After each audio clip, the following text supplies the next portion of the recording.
Willow Martell had always been particular about boundaries, not only in her work as a restorer of antiques, but in the way she approached every corner of her life. And when she inherited the old property at the far edge of the Willowbrook Estates, she saw it not just as a home but as a declaration of independence. The neighborhood had long been under the grip of a homeowners association that thrived on micromanaging the smallest details of daily existence. The shade of paint allowed for shutters, the exact width of grass permitted along the sidewalks, the type of mailbox considered aesthetic, even the way residents parked their cars overnight. None of this suited Willow, who had built her small but profitable restoration workshop by ignoring conventional constraints and shaping her environment with a precision that was entirely her own. The house itself was a sprawling structure built in the late 70s, with a long private driveway that curved away from the rest of the neighborhood like a quiet refusal to conform. And from the first day she moved in, Willow knew that her battle would not be fought within the walls of her home, but at the edge of that road where the HOA's reach ended and her property began. At first, she tried to keep a low profile, convinced that her independence would be tolerated if she did not provoke unnecessary confrontation, but the subtle pressures of the HOA arrived almost immediately. An official letter suggesting she replace her weathered wooden mailbox with a regulation-approved model, a friendly neighbor dropping by to inform her that trash bins must be brought in by a certain hour, a laminated notice pinned to her door citing an unapproved tree trimming. She responded politely but firmly, pointing out that her lot, according to county records, had been classified as independent and never formally annexed into the association's oversight. That technicality should have been the end of it, but for people like Ronald Mason, the HOA president, a technicality was simply an invitation to dig deeper. The man had a reputation for pushing until the opposing party gave up, and though Willow's polite letters and documented proofs seemed to quiet the association for a time, she began to notice a pattern of veiled warnings and manufactured inconveniences that followed every refusal to comply. Her workshop delivery vans were occasionally blocked by cars accidentally parked across her drive. Packages she ordered arrived late or were left at the wrong address. Contractors she hired to work on the roof received unexpected calls from the HOA, inquiring about the legality of their work. It was only after the third such episode that Willow realized avoidance was no longer enough, and so she decided to do what she had always done best: create a system that left no room for interference.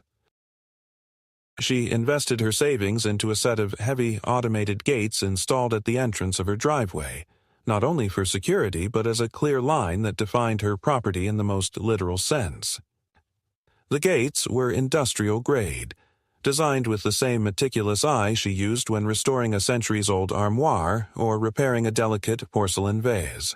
They were not ostentatious but solid, dark iron set into reinforced concrete posts with a motorized mechanism smooth enough to open for her deliveries, yet firm enough to withstand the sort of casual tampering that a frustrated neighbor might attempt. To her, the installation was not an act of defiance, but one of clarity, a declaration that she had the right to decide who entered her space and under what conditions. The reaction from the community was almost immediate. A week after the gates were completed, she returned from the workshop to find a folded notice taped to the iron bars. It was from the HOA Architectural Committee, claiming that her gates disrupted the harmonious visual continuity of the neighborhood and required prior approval. Willow smiled at the irony. Her gates were not visible from the public street, shielded by a bend in the road and a screen of trees, and yet somehow they had managed to offend the delicate sensibilities of people who had no legal authority over her property. She ignored the letter, assuming it was another attempt to intimidate her into conformity. But 2 days later she received a second notice, this time threatening daily fines for non-compliance. She responded with a carefully worded letter drafted after a late night of reviewing municipal codes, citing the deeds that excluded her parcel from HOA jurisdiction and attaching copies of county permits that explicitly authorized her installation. The letter should have closed the matter, but in communities like Willowbrook Estates, where power was measured less in law than in persistence, it only marked the beginning of a deeper conflict. As spring unfolded, the atmosphere around her home grew tense. Neighbors who once offered polite nods began avoiding her, as though afraid of being seen taking her side. Conversations at the local cafe fell silent when she walked in, and even the friendly dog walkers who used to wave as they passed her driveway now kept their eyes fixed on the ground. Willow, never one for idle gossip, felt the isolation settle on her like a heavy shawl, but she refused to relent. The gates stood, immovable and unquestionable, and each time she pressed the remote to open them she felt a small surge of satisfaction. What she did not know, however, was that for Ronald Mason and his board, the matter had already moved beyond letters and fines. They had begun treating her installation not as a nuisance, but as a precedent, a potential fracture line in the control they exercised over the community. If Willow Martell succeeded in maintaining her autonomy, others might follow, and that was something the HOA could not allow. It was on an unremarkable Tuesday morning that Willow first sensed the shift from subtle pressure to open confrontation. The night had been stormy, sheets of rain sweeping across the neighborhood, and when she came down the driveway to check her gates before leaving for the workshop, she noticed unfamiliar markings sprayed in bright orange paint across the asphalt, just a few feet from the posts. The lines curved and intersected like the beginnings of a construction plan, arrows pointing in both directions, the sort of markings surveyors left when planning to dig into electrical lines or lay new pipes. She knew instantly that no authorized work was scheduled on her property. She checked those things obsessively, and yet the marks were there, as if a silent claim had been staked overnight. It was not a prank, not graffiti. It carried the precise, clinical look of utility preparations. She crouched and ran her hand over the paint, still slightly tacky from the dampness, and felt the knot of unease tighten in her stomach. By the afternoon, her unease hardened into certainty. A white truck with the HOA emblem pulled up just outside her gates, followed by a smaller van marked with the name of a local construction subcontractor she had never hired. 3 men in reflective vests stepped out, speaking in clipped tones as they unpacked equipment. One carried a clipboard and gestured toward the gates as though evaluating their structure, while another began setting down cones along the curb. Willow approached with measured calm, holding a folder of her property documents. She asked what exactly they were doing on her driveway, and the man with the clipboard replied with a rehearsed flatness that they were preparing for reconstruction of community access. She corrected him immediately, explaining that this was not community property, but private land excluded from HOA oversight. He barely looked at her papers and pointed instead to his clipboard, where a work order bore her address under the heading Temporary Access Route. It listed the HOA board as the contracting authority. Her temper flared, but she contained it, pressing further with pointed questions. Who had signed the order? What jurisdiction did they claim? And where was the municipal approval required for any alteration of her property? The man shifted uncomfortably, but then fell back on a single phrase, "We're just here to follow instructions." Willow stood her ground until finally the workers packed up their tools, muttering about wasted time, and the truck drove off, leaving behind only the orange marks on the pavement like scars. It should have ended there, but when she returned later that evening she found a folded notice jammed between the bars of her gate. It was an official-looking memorandum from the HOA, warning that her refusal to allow scheduled infrastructure work would expose her to liability for any disruptions in service affecting nearby homes. The language was carefully crafted, not openly accusatory but heavy with insinuation that she was obstructing the community's welfare. She took the letter inside, poured herself a glass of water, and sat at her desk long into the night, comparing the wording with the bylaws she had downloaded months earlier. What struck her was the precision of the phrasing. The HOA was not claiming outright ownership of her driveway, but rather suggesting that it was part of a shared easement connected to public utilities. She knew that was false. Her deed was explicit, and no easement had ever been filed.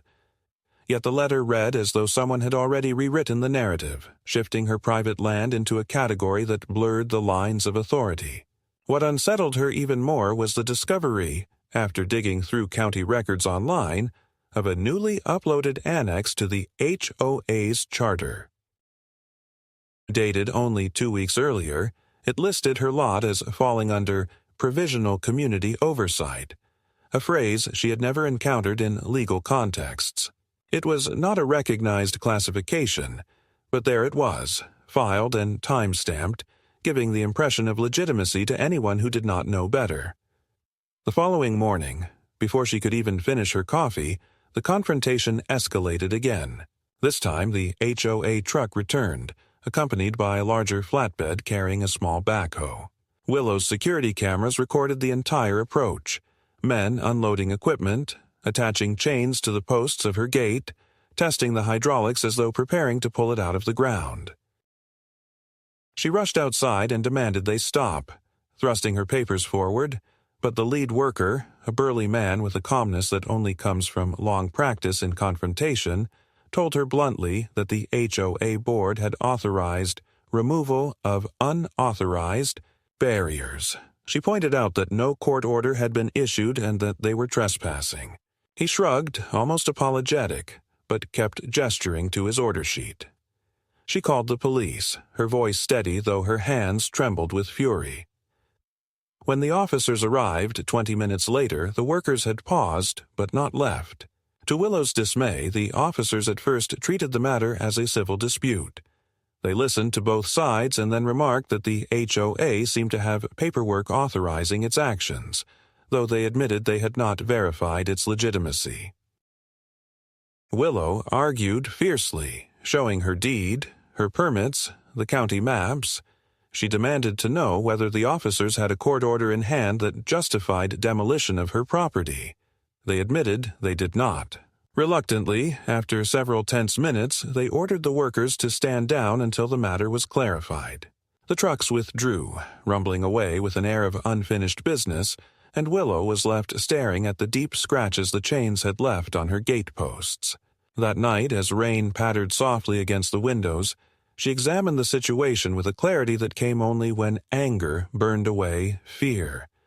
This was no longer about aesthetics or community rules. This was about erasure.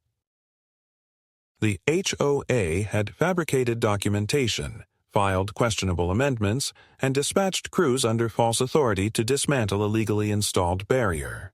It was a coordinated attempt to redraw the boundaries of her life, one that relied on intimidation and the assumption that she would eventually tire of the fight. But as she sat surrounded by stacks of photocopies, highlighted bylaws, and annotated deeds, she realized they had underestimated her resolve. The catalyst had been triggered not by the gate itself, but by the audacity of their presumption, that she, solitary though she was, would fold under the weight of their manufactured authority. Instead, she felt the steel of her will harden.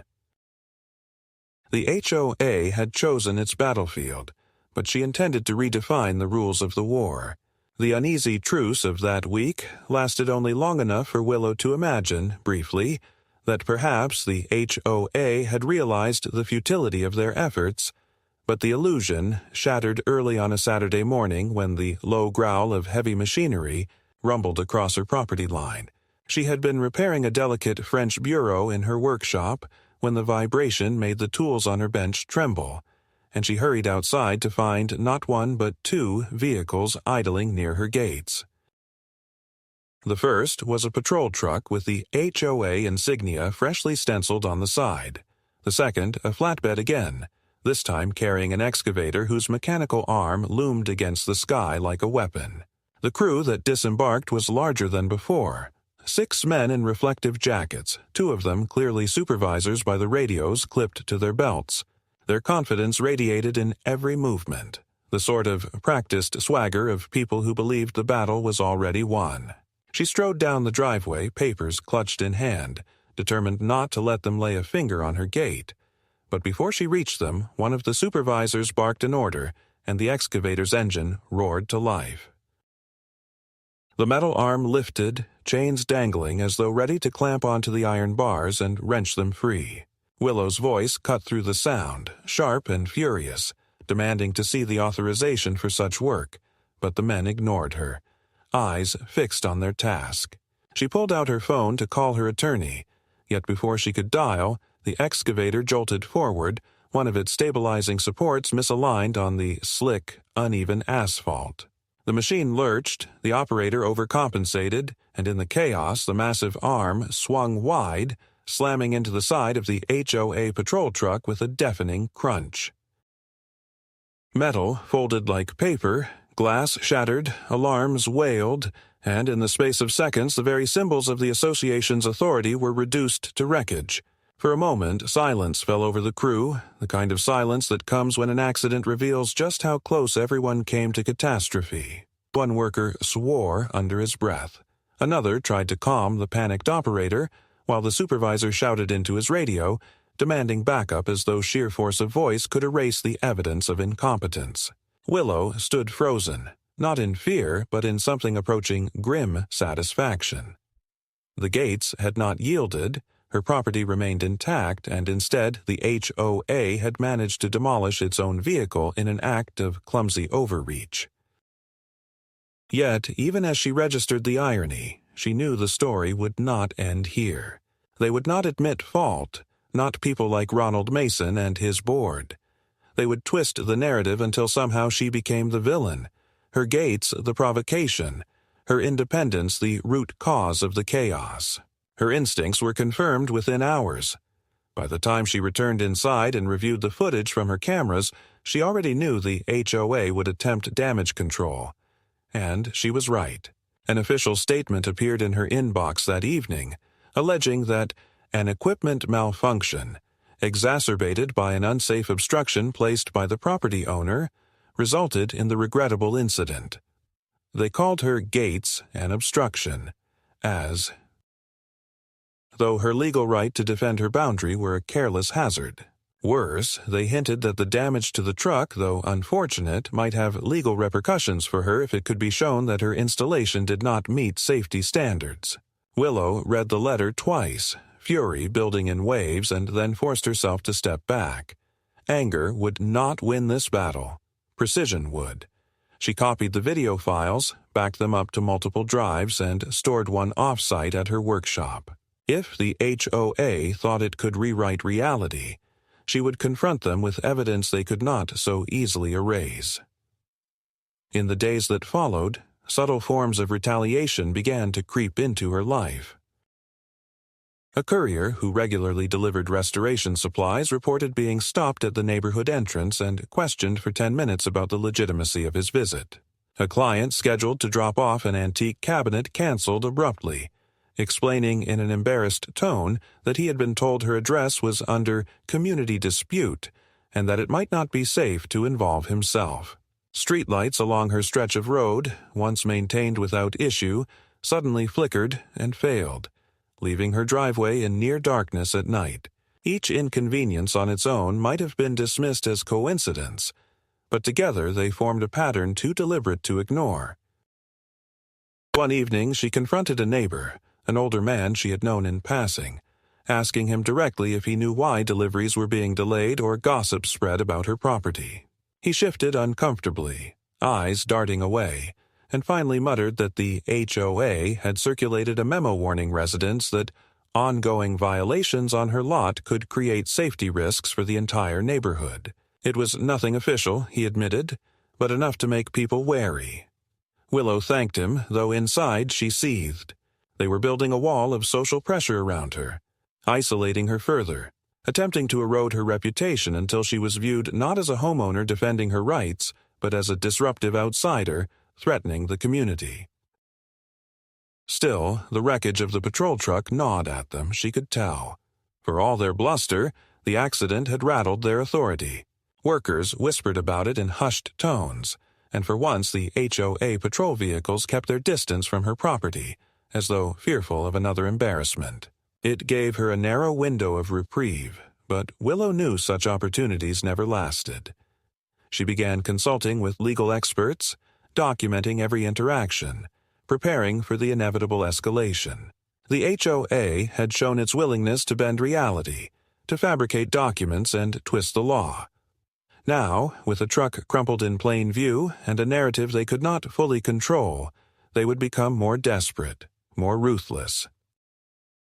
The first escalation had played out in physical spectacle, metal against metal, their arrogance against her resolve, and though she had emerged without loss, she understood that the next moves would be quieter, more insidious. They had tested force and failed. Now they would test endurance, and she had no choice but to prepare herself for a siege that could last months, perhaps years. She stood at her gates that night, the cool iron beneath her hand, and whispered to herself words that were less comfort than command. "They will not take this from me." The days after the accident stretched into a tense stalemate, the kind that pressed on Willow's nerves like a weight that never shifted. Yet beneath the apparent calm, the conflict was mutating into something far more dangerous than the blunt spectacle of heavy machinery and broken trucks. She sensed it in the quiet way her mail began to arrive later and later, sometimes opened and resealed, in the cold glances exchanged by neighbors who once greeted her with at least superficial warmth, and in the growing silence of the community around her, as if a consensus had been manufactured that she was the contaminant threatening the fabric of their suburban order. What unsettled her most was not the hostility itself, for she had expected resistance from the moment she installed her gates, but the eerie polish of the campaign against her, the way every inconvenience aligned with bureaucratic precision as though orchestrated by someone who understood that open force had already failed, and that the next stage of the battle would be fought in paperwork, whispers, and the slow erosion of legitimacy. Her attorney, a sharp and deliberate woman named Leah Holt, confirmed her suspicions during a tense meeting in her workshop. Leah had reviewed not only the HOA's recent notices, but also the annex they had filed with the county registrar, the one that falsely suggested her lot fell under provisional oversight. According to Leah, the document should never have been accepted into the system. Its language was vague to the point of absurdity and carried none of the legal weight of an actual zoning ordinance. Yet somehow it had been time-stamped, indexed, and uploaded into the official record, and though a careful eye could see through the charade, to an officer on the street or a contractor verifying an order, it looked convincingly authentic. "This wasn't sloppiness," Leah said, tapping the printed copy with the blunt end of her pen. "It was deliberate placement. Someone knows how to manipulate filings, and they're betting you won't have the stamina to keep challenging them." Willow absorbed the words with the mixture of anger and clarity that often fueled her best work. She had survived in the competitive world of antique restoration, not by brute persistence, but by mastering details others overlooked, the subtle curve of a veneer, the faint shift in hue when original varnish was stripped away. The HOA, in their arrogance, had underestimated how deeply she understood the power of evidence, and as she turned the annex page in her hands, she recognized it for what it was, the hairline crack that revealed the shape of their entire scheme. "They forged my signature once," she murmured, recalling the fraudulent electronic vote that had appeared in the HOA's records. "If they can do it on a ballot, they can do it on a deed. The question isn't if they'll try, it's when." Leah nodded gravely, already outlining steps to secure certified copies of every record attached to Willow's property before alterations could spread further. The breakthrough came not from the law books but from a hidden corner of her grandmother's filing cabinet, which Willow had kept tucked in the attic out of sentiment more than necessity. She had almost forgotten the cabinet existed, a relic from a woman who had lived with meticulous thrift. Yet when she opened it searching for old correspondence, she discovered a folder marked with her lot number in careful handwriting.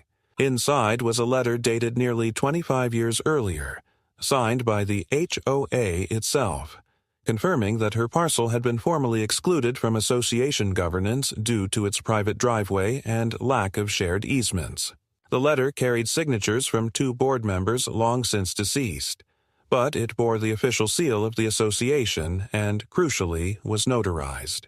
Willow's breath caught as she read the words aloud to Leah, who had joined her at the kitchen table. "This," Leah said with rare excitement breaking through her professional reserve, "isn't just evidence. It's a weapon.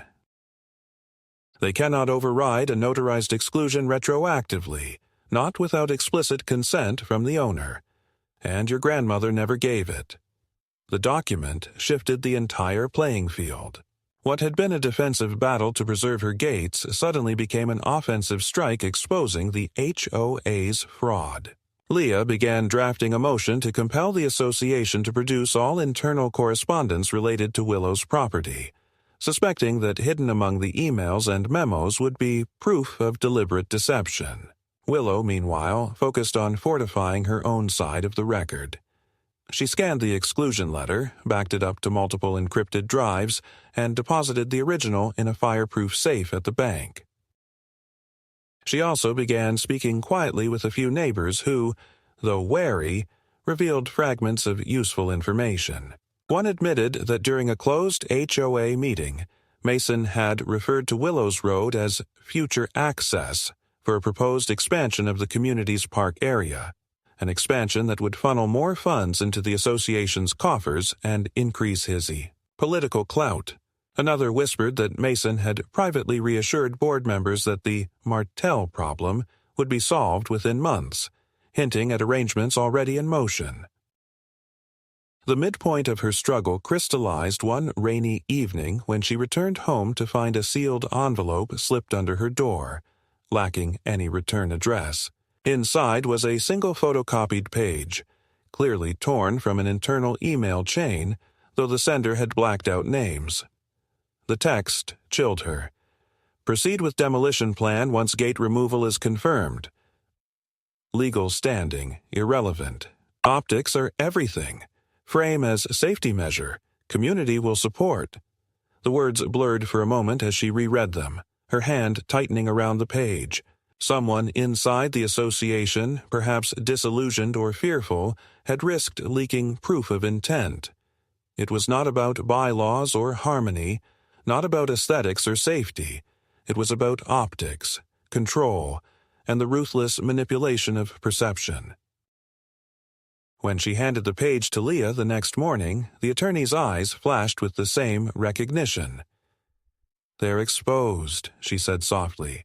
"Not enough for court yet, but enough to put them on the defensive. We'll subpoena records, and if they stonewall, that tells its own story." For Willow, the revelation marked a turning point not only in strategy but in spirit. The HOA had been a shadow looming at the edges of her autonomy, a faceless machine grinding forward with bureaucratic inevitability. But now the mask had slipped. She could see the shape of their corruption, the human fingerprints behind the false documents and fraudulent votes, and in that clarity she felt a strange surge of strength. The war was no longer just about keeping her gates intact. It was about resisting the theft of truth itself. That night she stood once again at the edge of her driveway, the rain easing into mist, the iron bars of her gates gleaming wet under the dim glow of failing streetlights. The wreckage of the patrol truck had been hauled away, the orange survey marks fading, yet the scars remained in the concrete and in her memory. She traced her fingers along the cold metal and whispered not to herself this time, but to the absent board that had tried to erase her. "You wanted optics. I'll give you something you can't spin." For the first time since the conflict began, she felt not like a target under siege, but like a combatant who had seized the initiative, armed not with force but with evidence, resolve, and the knowledge that their greatest weapon, perception, could be turned against them. The midpoint had been reached, the balance shifting, and she knew with absolute certainty that the battle to come would not be one-sided. The discovery of the exclusion letter and the leaked email transformed Willow's defense into a calculated counterattack, yet the HOA responded in exactly the way Leah had predicted, not by retreating, but by tightening its grip and launching anew. Wave of intimidation cloaked in official procedure. Within a week, Willow received a thick envelope stamped with the association's seal, summoning her to appear before what they called the Community Compliance Committee. The language of the letter suggested a formal tribunal, complete with citations of bylaws and procedural codes, though Leah explained that the committee had no legal authority whatsoever. Still, it was a tactic. They wanted to stage a spectacle, to force her into a room surrounded by hostile faces where the narrative could be shifted away from property rights and toward the accusation that she was a danger to the community. Refusing to attend would be spun as arrogance or guilt, but attending would expose her to a carefully choreographed performance. Leah advised her to go, not to legitimize the committee but to document it, to watch how they twisted language, and to be prepared to walk out the moment it descended into farce. Willow agreed, though every instinct told her it would be a trap. The meeting was held in the HOA's rented hall, a sterile space of beige walls and humming fluorescent lights, and as she entered she saw the way the members had arranged themselves behind a long table, with Ronald Mason presiding at the center like a judge who already knew the verdict. Around the room sat residents, some curious, others openly hostile, their whispers buzzing like insects. The proceedings began with Mason reading from a prepared statement accusing her of obstructing essential infrastructure, endangering public safety, and maintaining non-compliant installations. Willow waited until he finished, then calmly produced the notarized exclusion letter and placed it on the table, her voice steady as she explained that her property was not subject to their governance and that any attempt to claim otherwise was fraudulent. For a moment the room wavered in silence, the weight of the document undeniable, but Mason recovered quickly, leaning forward with the smile of a man who believed charm could erase facts.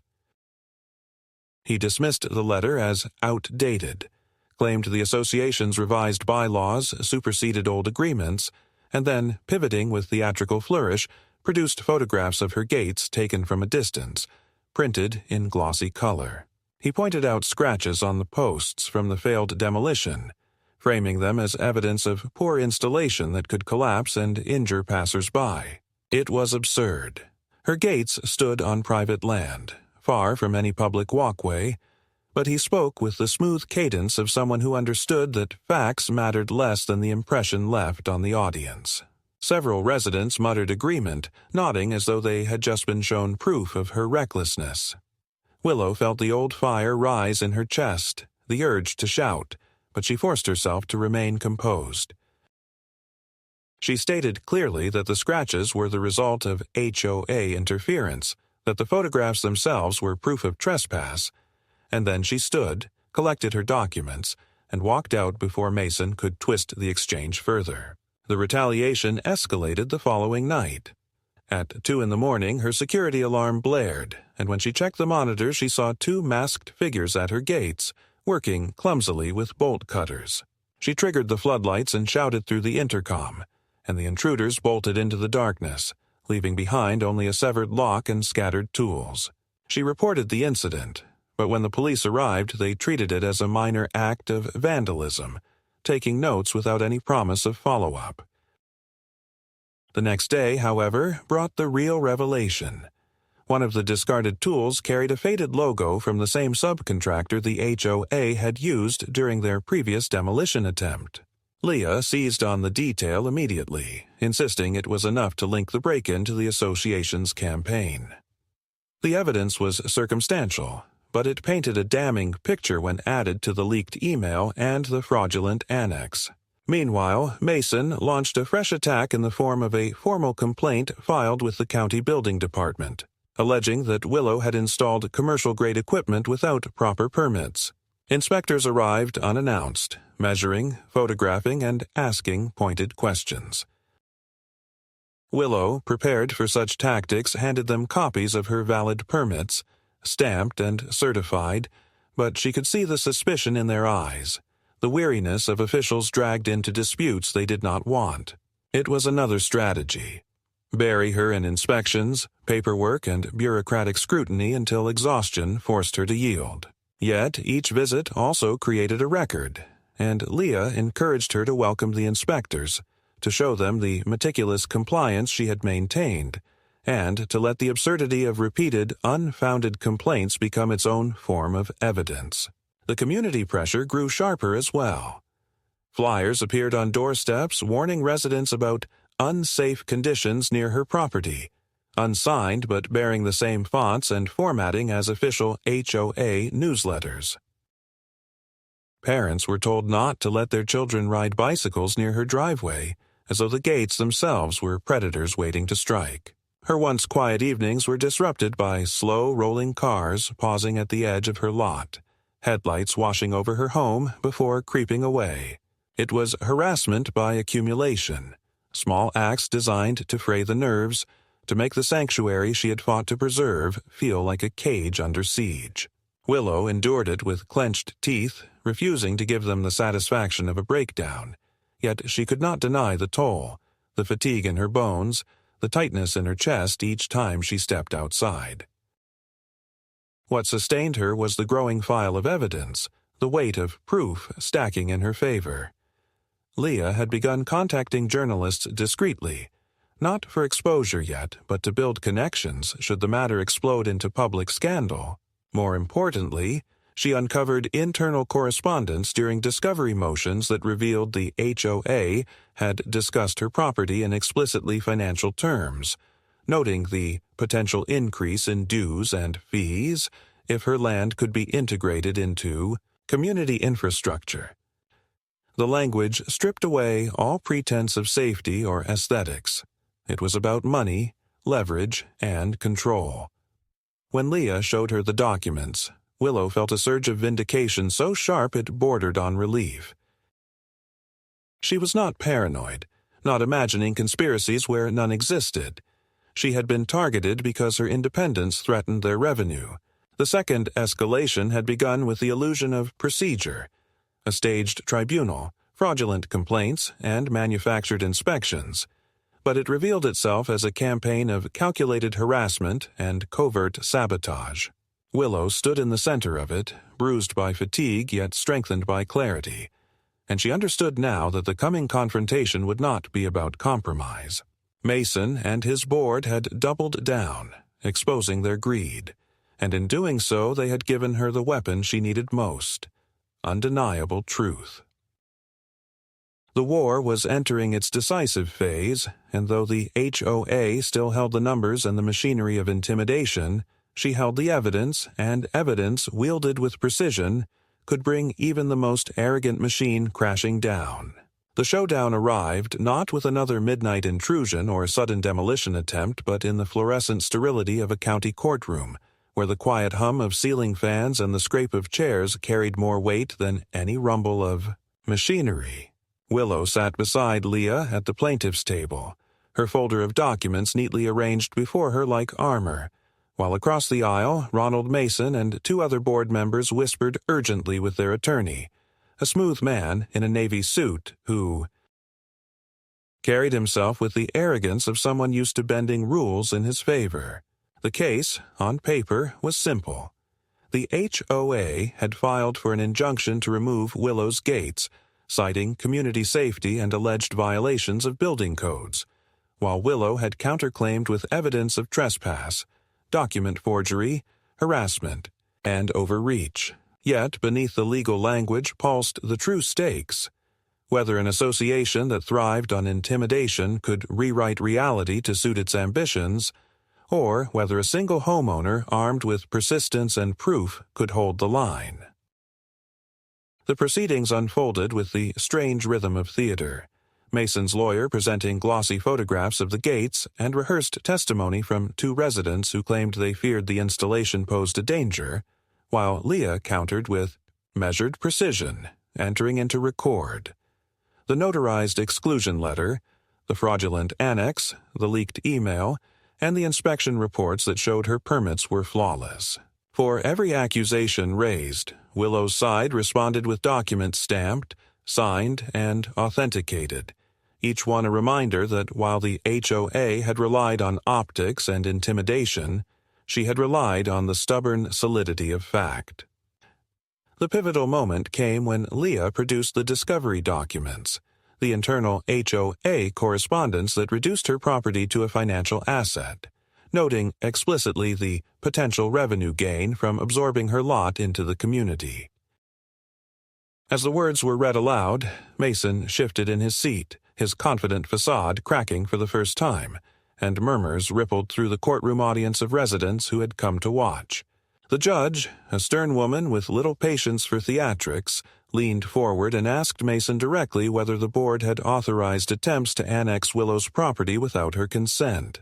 His lawyer tried to object, but the judge pressed, demanding a clear answer. Mason faltered, fumbling through evasions about future planning and community development. But the damage was done. Leah seized the moment, presenting the video footage of the botched demolition attempt, the excavator crushing the HOA's own patrol truck, the workers chaining her gates without a court order.